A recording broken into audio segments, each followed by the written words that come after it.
My unemployed brother tried to invoice me for helping out. This is probably going to sound petty, but I need to know if I handled this right because my family is split, and I'm starting to question my own sanity.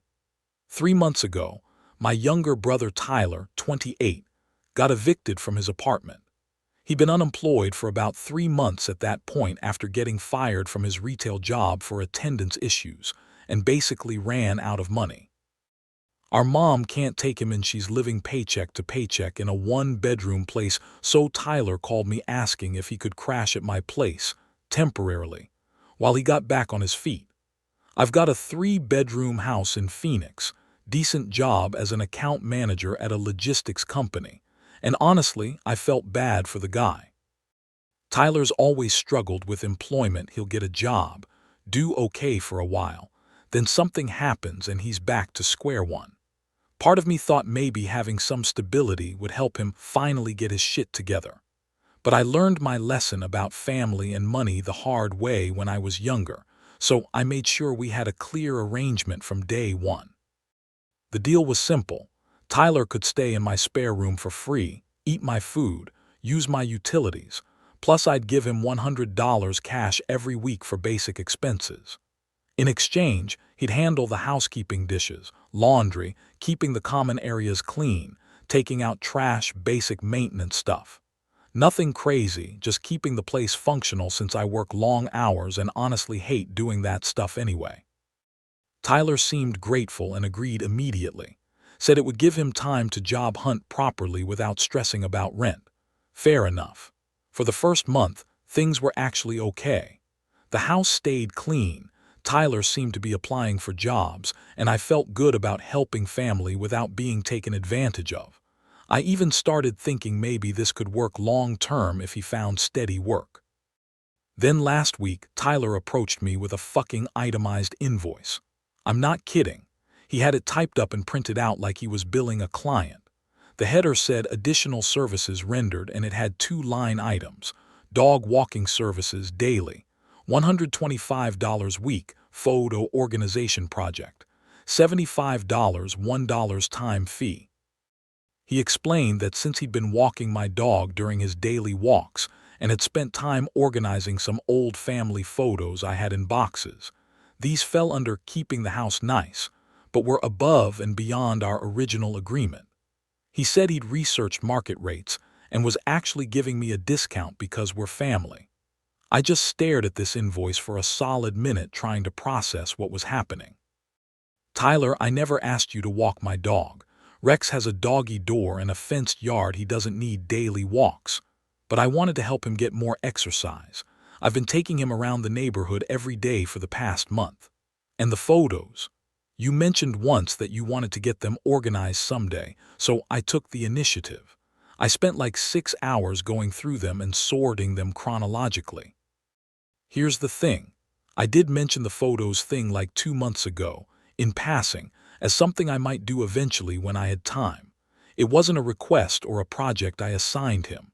And the dog walking thing, Rex is a lazy old lab who's perfectly happy lounging in the backyard. Tyler started walking him on his own, which was fine, but I never asked for it. I told Tyler that I appreciated the extra effort, but these weren't things I'd requested, and our original agreement was for basic housekeeping, not freelance services. Connor, come on. Dog walkers charge $25 per visit around here. I've been walking Rex every single day. And that kind of photo organization work goes for $75 easy if you hired someone. But I didn't hire someone, and I didn't ask you to do any of this. That's when Tyler got defensive and started talking about how he was being exploited, and how I was paying him below minimum wage if you calculated his housework hours. He said he was just trying to contribute more to justify his place in my house, and that I was being unfair by not compensating him for the extra value he was providing. I lost it a little bit. I pointed out that he's not my employee, he's my unemployed brother who I'm housing for free, feeding for free, and giving spending money to. The housework isn't a job, it's his contribution to the household he's living in rent-free. If you want to be paid market rates for services, you can get an apartment and a job like everyone else. Tyler got quiet and said he'd need some time to think about whether this living arrangement was fair to him. I told him he could think about it somewhere else and gave him 30 days to find other arrangements. Now Tyler's telling everyone I threw him out for asking for fair pay, and that I'm exploiting him by expecting housework without proper compensation. Mom called me yesterday saying Tyler is just trying to contribute more and asking if I can reconsider. But here's what's really bothering me. Tyler basically tried to retroactively change our agreement and bill me for things I never asked for. It feels like he was testing whether he could gradually expand the scope of what I owed him. Am I being unreasonable here? Should I have just paid the invoice to keep the peace? Update 1. After I posted here, I figured Tyler would take a few days to cool off, realize he was being unreasonable, and we'd work something out. Maybe he'd drop the invoice thing and we'd go back to our original arrangement until he found a job. Instead, Tyler doubled down and launched what I can only describe as a guilt campaign. First, he called our mom and gave her a completely different version of events. According to Tyler, I'm exploiting him by paying below minimum wage for housework and refusing to fairly compensate him when he goes above and beyond. He told her I threw him out for asking for basic fairness, and that I'm treating him like an indentured servant. Mom called me Monday night in tears, saying she can't believe I'd abandoned family like this and that Tyler is just trying to contribute more to feel useful. She asked if I could reconsider and maybe work out a payment plan for the services he provided. Mom, he's not providing services. He's living in my house for free. But he's working so hard to help you, Connor. He tells me he spends hours every day cleaning and organizing. I had to explain that the hours of cleaning consist of maybe 30 minutes of basic maintenance, loading the dishwasher, throwing in a load of laundry, taking out trash. It's not a full-time job. It's basic participation in a household. But Tyler had framed it like he's running some kind of domestic service operation out of my house. Then Tyler took it to social media. He posted this long, vague story about family betrayal and how his successful brother was exploiting his desperation by making him work for scraps while refusing to pay fair wages. He didn't mention that the work is basic housekeeping in exchange for free housing, food, and spending money. His friends started commenting about what a piece of shit I am for taking advantage of someone down on their luck. A few people shared stories about their own shitty landlords who demanded free labor. Tyler was liking all these comments and adding little responses about how some people forget what family means.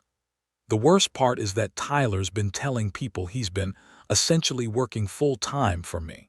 Like I've got him scrubbing floors and doing landscaping for 40 hours a week. In reality, I come home most days to find him playing video games or watching Netflix. But the real kicker happened yesterday.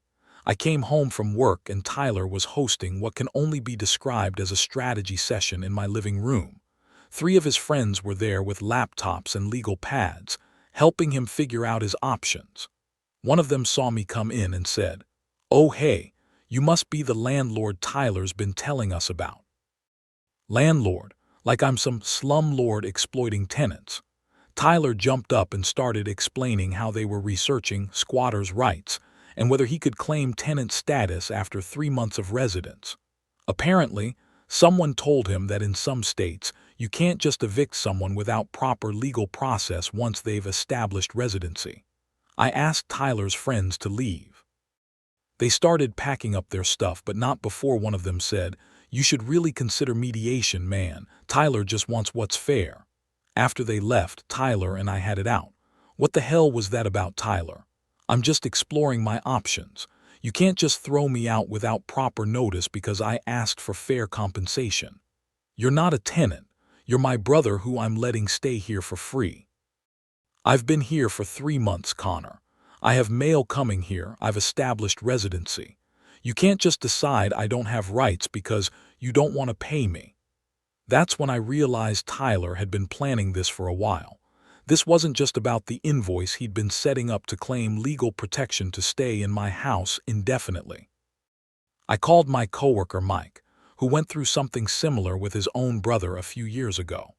Mike said I needed to start formal eviction proceedings immediately before Tyler could establish any kind of legal foothold. Dude, he's not going to leave voluntarily. He's figured out how to live rent-free indefinitely as long as he can frame it as an employment dispute or tenant situation. Mike recommended I document everything: our original agreement, the invoice, his refusal to leave after I terminated the arrangement. He also suggested I change my Wi-Fi password and stop providing the weekly cash payments immediately. Don't give him any more resources to work with, and definitely don't let him frame this as an employer-employee relationship. I spent last night researching Arizona tenant laws and drafting a formal 30-day notice. Turns out Mike was right. Tyler could potentially claim tenant status if I don't handle this properly. The thing that really gets to me is how Tyler turned a simple family arrangement into this legal chess match. I was trying to help him get back on his feet, and he was apparently strategizing how to exploit my generosity from day one. I keep thinking about my neighbor Jessica. She's a single mom who got laid off 6 months ago and has been busting her ass with 3 different gig jobs to keep her apartment. She's never once asked for help, never tried to turn temporary assistance into permanent dependence. Tyler had a free place to live, free food, and spending money with minimal responsibilities, and instead of using that stability to find work, he was researching how to make it permanent without my consent. Tomorrow I'm serving him the formal notice and changing the locks on my office where I keep important documents. If Tyler wants to play legal games, I'll play by legal rules. Update 2.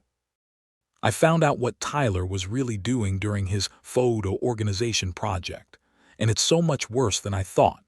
Yesterday, I served Tyler the formal 30-day eviction notice as required by Arizona law.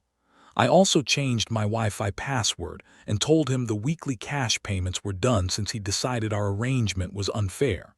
Tyler's reaction was intense. He started yelling about how I was retaliating against him for asserting his rights as a tenant. He said cutting off the money and internet was constructive eviction, and that he was going to document everything for his legal case. That's when I noticed something that made my blood run cold. Tyler was taking photos of everything with his phone: the eviction notice, the inside of my house, even me during our conversation. Why are you taking pictures? Documentation. I need evidence of the hostile environment you're creating. Something about the way he said that felt off, like he'd been planning this documentation for a while. After Tyler stormed off to his room, I decided to check something that had been bugging me.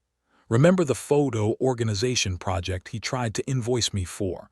I went to look at what he'd actually done with those old family photos. The photos were organized, but when I opened the boxes, I found something that made me sick. Mixed in with the old family pictures were photocopies of documents from my home office: bank statements, tax returns, insurance paperwork, even my mortgage documents. Tyler had been going through my personal files and making copies. I immediately checked my office, and sure enough, it was clear that someone had been through my filing cabinet. Everything was put back, but not quite right. Papers in slightly different orders, folders shifted around. I called Mike immediately. Dude, you need to check your bank accounts right now. Like immediately.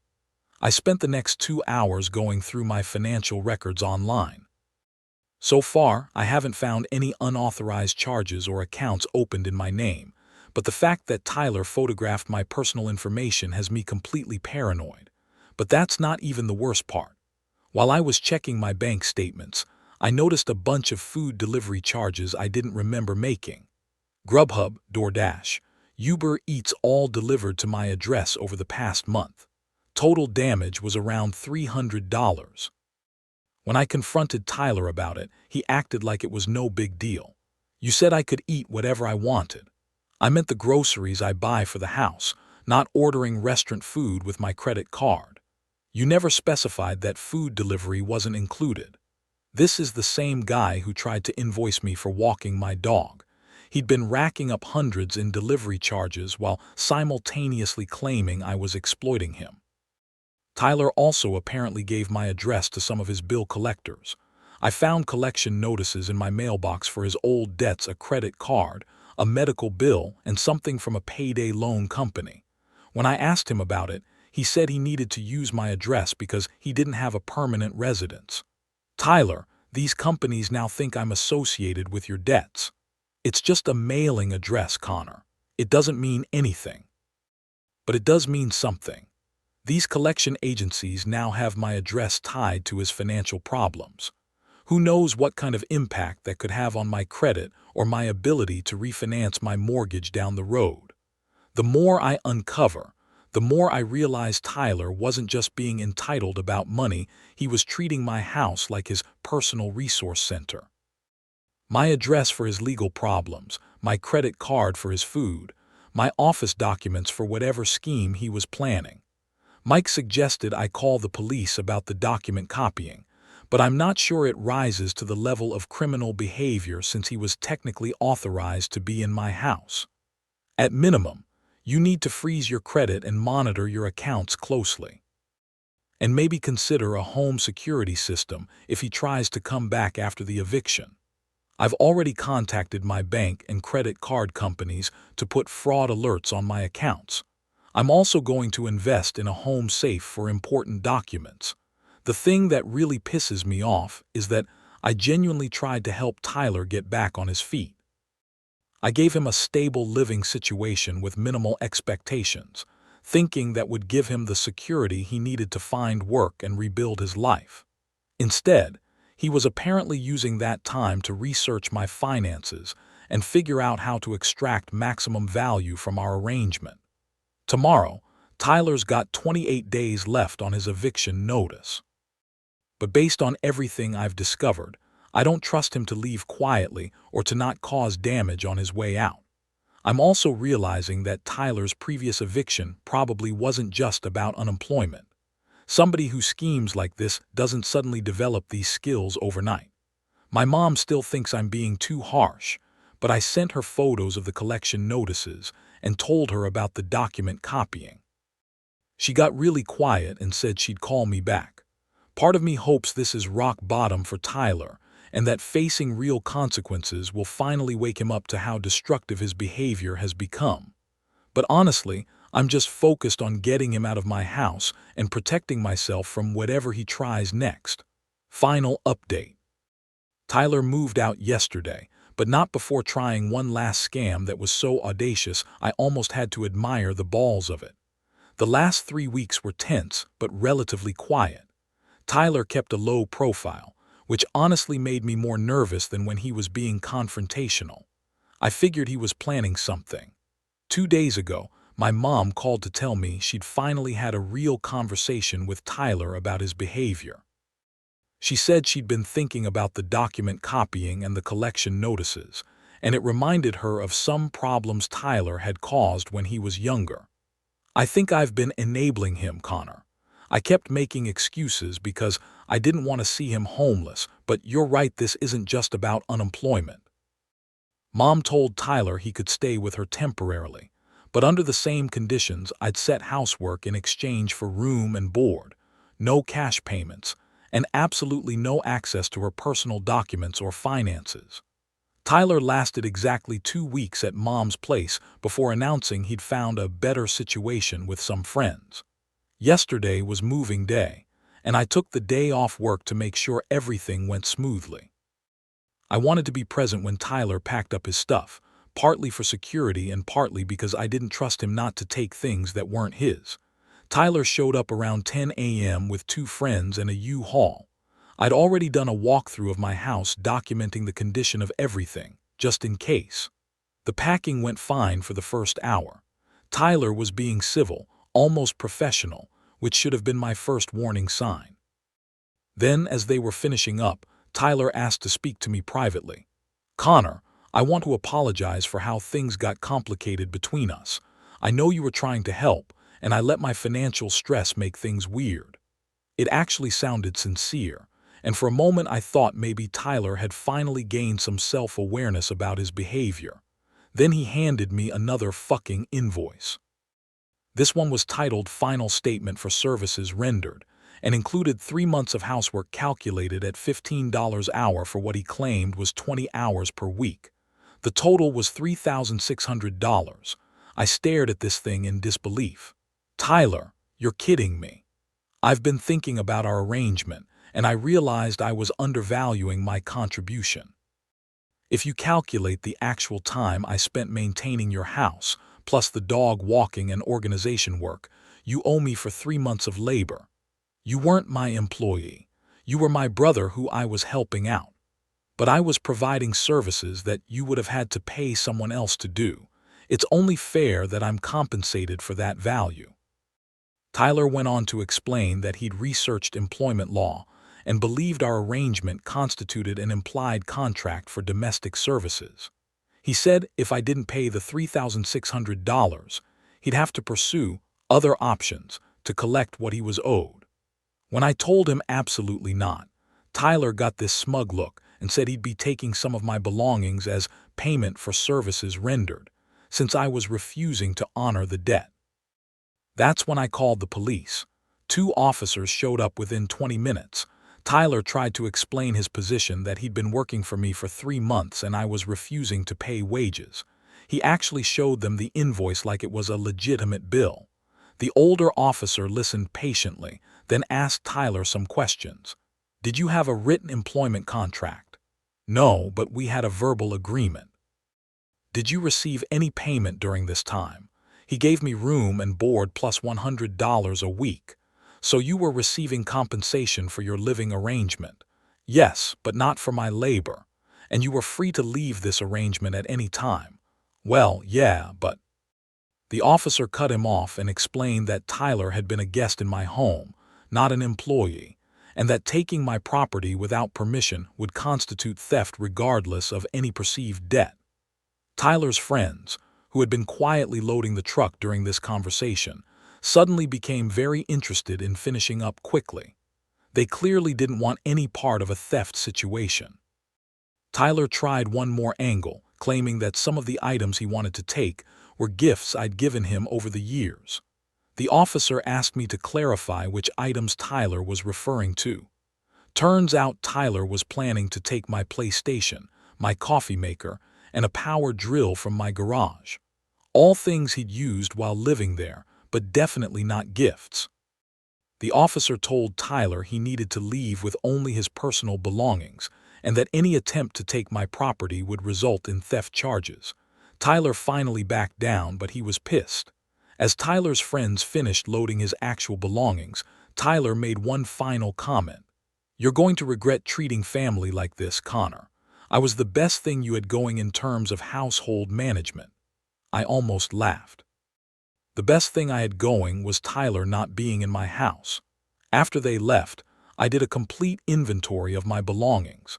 Nothing was missing, though I did find that Tyler had apparently been using my expensive shampoo and skincare products for the entire 3 months. Not a huge deal, but it's such a perfect example of his mentality. If it's in the house, it's available for his use. Later that evening, Jessica, my neighbor, came over with a bottle of wine to celebrate my freedom. She mentioned that Tyler had approached her earlier in the week asking if she needed help with yard work or house sitting, and offering his services at competitive rates. I told him I was all set, but I got the feeling he was fishing for another living situation, she said. The way he talked about your business arrangement was really weird. Like he thought you were running some kind of household staffing service. That comment made everything click for me. Tyler genuinely believed he'd been providing professional services rather than just contributing to a household he was living in for free. In his mind, doing dishes and taking out trash was labor that deserved market-rate compensation. This morning, I got a text from Tyler asking if he could store some boxes in my garage, just until he gets settled. I replied with a screenshot of local storage unit prices and told him those are the market rates he seems to love so much. He left me on read. The house feels peaceful now in a way it hasn't for months. I'd forgotten what it was like to come home to my own space without wondering what Tyler was going to ask for next. Mom called this morning to check in. Tyler is apparently staying with friends, but has already started complaining about their unfair house rules. She sounded relieved to hear everything went smoothly with the move. I think you did the right thing, Connor. Tyler needs to learn that people aren't going to take care of him forever just because he calls it family. The whole experience taught me something important about the difference between helping family and enabling them. I thought I was being generous and supportive, but Tyler saw my generosity as weakness to exploit. Some people only learn boundaries when the free ride actually ends.